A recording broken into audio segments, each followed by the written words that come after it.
दरमियान सियासत फिजूल है और अगर मकसद ना हो तो बगावत फिजूल है। लेकिन इस समय बगावत चल रही है यूनिफॉर्म सिविल कोड को लेकर।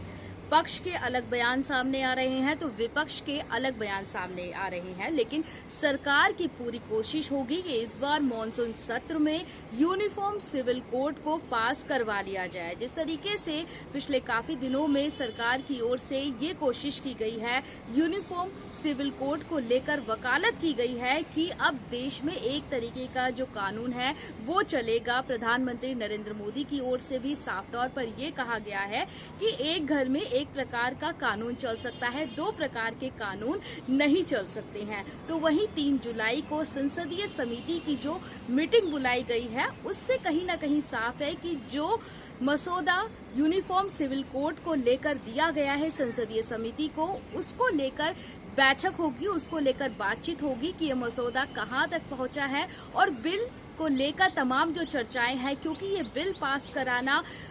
कराने के साथ साथ तमाम जो सभ्यता संस्कृति के साथ साथ धार्मिक लोगों की जो भावनाएं हैं उनको ध्यान रखने की कोशिश की गई है कि किस तरीके से पूरा जो सामंजस्य है वो बिठाए जा सके, सभी धर्मों के बीच में समन्वय बिठाए जा सके और उसके बाद इस बिल को पास करवाना प्रधानमंत्री नरेंद्र मोदी के साथ साथ बीजेपी के लिए भी बेहद अहम है। क्योंकि बीजेपी की उपलब्धियों में से, चुनावी नारों में से यूनिफॉर्म सिविल कोड सबसे ज्यादा अहम रहा है। ऐसे में सरकार की कोशिश है कि इस बिल को पास करवा लिया जाए, लेकिन यूनिफॉर्म सिविल कोड से एक इतिहास जो भारत का है वो भी जुड़ा हुआ है, एक सियासी इतिहास या कहे काला इतिहास जुड़ा हुआ है, क्योंकि शहबानो केस इस पूरे मामले से जुड़ा हुआ है। इसको भी समझने की जरूरत है कि पिछले काफी दिनों से आखिरकार यूनिफॉर्म सिविल कोड को पास करवाने की जरूरत हमारे देश में क्यों है। इसके साथ साथ ये भी समझने की जरूरत है कि क्या इसका असर केवल अल्पसंख्यकों पे पड़ेगा, मुस्लिम लोगों पर पड़ेगा, क्या हिंदुओं पर भी यूनिफॉर्म सिविल कोड का असर पड़ेगा। दरअसल शहबानो केस को समझने की जरूरत है कि ऐसी मुस्लिम महिला जिसको 62 साल की उम्र में उसके पति ने तलाक दे दिया था, 4 बच्चों के साथ घर से बाहर निकाल दिया था। हालांकि मुस्लिम पर्सनल लॉ का हवाला दिया गया था और उसमें ये कहा गया था कि जो भी गुजर बसर के लिए महिला को चाहिए होगा उसका पति उसको देगा। लेकिन कुछ समय बाद जब रकम महिला को नहीं मिलती है, खर्चा महिला को नहीं मिलता है, तो महिला इंदौर हाईकोर्ट पहुंचती है। इंदौर कोर्ट की ओर से महिला को ये कहा जाता है 20 रुपए महीना उसको खर्चा देने के लिए कहा जाता है, लेकिन महिला को इससे संतुष्टि नहीं होती है। महिला हाईकोर्ट पहुंचती है, हाईकोर्ट के फैसले से भी संतुष्टि नहीं होती, जिसके बाद महिला सीधा सुप्रीम कोर्ट पहुंचती है और महिलाओं के हक के लिए कि अगर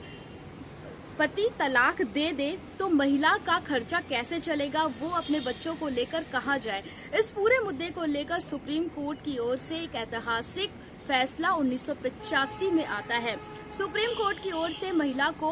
बकायदा जो खर्चे की रकम है वो देने का हवाला दिया जाता है और इस पूरे फैसले का कहीं ना कहीं महिलाओं के अधिकार को ध्यान में रखते हुए पूरा फैसला सुप्रीम कोर्ट की ओर से दिया जाता है। लेकिन मुस्लिम आलोचकों की ओर से, मुस्लिम कट्टरपंथियों की ओर से कहीं ना कहीं इसके खिलाफत की जाती है और ये साफ कहा जाता है कि सुप्रीम कोर्ट का जो फैसला आया है वो मुस्लिम पर्सनल लॉ के साथ कहीं ना कहीं छेड़छाड़ है और इस पूरे मुद्दे को लेकर सियासत अपना रुख बदलती है। सरकार की ओर से एक दबाव मुस्लिम कट्टरपंथियों की ओर से बढ़ता है और ये लगता है कि वोट बैंक की राजनीति के चलते सरकार को झुकना पड़ता है। सरकार एक बिल लेकर आती है और उसके मुताबिक सुप्रीम कोर्ट के फैसले को ही पलट दिया जाता है। हालांकि इस फैसले के बाद कहीं ना कहीं महिलाओं के जो अधिकार थे वो दबने की बात सामने निकल कर आई थी। किस तरीके से सियासत परवान चढ़ती है और महिलाओं के अधिकार, जो मुस्लिम महिलाओं के अधिकार है, उसको ताक पर रख दिया जाता है। ऐसे में जब अब मुस्लिम पर्सनल लॉ के कई जो नेता हैं ये सवाल खड़े कर रहे हैं कि यूनिफॉर्म सिविल कोड आ जाएगा तो इससे जो अल्पसंख्यकों के अधिकार हैं, अल्पसंख्यकों का जो कानून है उससे प्रभावित ये होगा। तो वहीं अब दूसरी चीज ये भी समझने की जरूरत है कि केवल अल्पसंख्यकों के अधिकारों पर फर्क पड़ेगा और हिंदुओं के अधिकारों पर, हिंदुओं के जो कानून है उस पर इसका फर्क पड़ेगा कि नहीं पड़ेगा, क्योंकि यूनिफॉर्म सिविल कोड पूरे एक देश में एक तरीके का कानून हो जाएगा, जिसमें अलग अलग हमारे जो देश है उसमें कई जो धर्म है, हिंदू, मुस्लिम, सिख, ईसाई, सभी पर इसका प्रभाव पड़ेगा।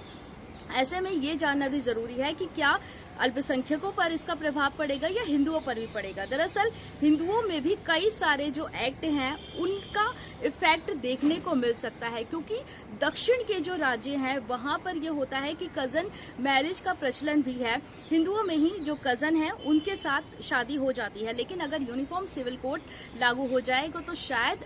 ऐसा नहीं हो पाएगा। साथ ही साथ जो पूरी फैमिली एक साथ रहती है, ज्वाइंट फैमिली का जो प्रचलन है वो काफी दिनों से है, और अब जैसे घर छोटे होते जा रहे हैं तो न्यूक्लियर फैमिली भी हो जाती हैं। लेकिन जब ज्वाइंट फैमिली में एक फैमिली रहती है तो उसे टैक्स में रियायत मिलती है, लेकिन अगर यूनिफॉर्म सिविल कोड लागू हो जाएगा तो क्या ये रियायत मिलेगी या नहीं मिलेगी, ये भी बड़ा सवाल रहेगा, क्योंकि यूनिफॉर्म सिविल कोड में शादी, तलाक और संपत्ति से रिलेटेड पूरे देश में एक जैसा मामला होगा, चाहे वो किसी धर्म, किसी जाति से क्यों ना जुड़ा हो। ऐसे में इस पूरे तथ्य को समझने की जरूरत है कि मुस्लिमों की ओर से अगर सवाल उठाए जा रहे हैं, ओबीसी की ओर से सवाल उठाया जाता है, उनकी ओर से कहा जाता है कि हिंदुओं में शादी 7 जन्मों का बंधन है, तो मुसलमानों में एक ये एक्ट है, एक ये मेहर की जो रकम होती है वो दी जाती है, कॉन्ट्रैक्ट उसको कहा गया है। लेकिन कहीं ना कहीं सभी धर्मों पर इसका असर पड़ेगा, सभी जातियों पर इसका असर पड़ेगा। और अब देखना ये अहम होगा कि मॉनसून सत्र में यूनिफॉर्म सिविल कोड को लेकर क्या कुछ हंगामा देखने को मिल सकता है। और सरकार के लिए बड़ी चुनौती ये है कि इस विविधता वाले देश में संस्कृति और सभ्यता को ध्यान में रखते हुए महिलाओं के जो अधिकार हैं उन सभी के बीच में सामंजस्य कैसे बैठ पाएगा और सभी के जो अधिकार हैं उनकी पूर्ति कैसे हो पाएगी।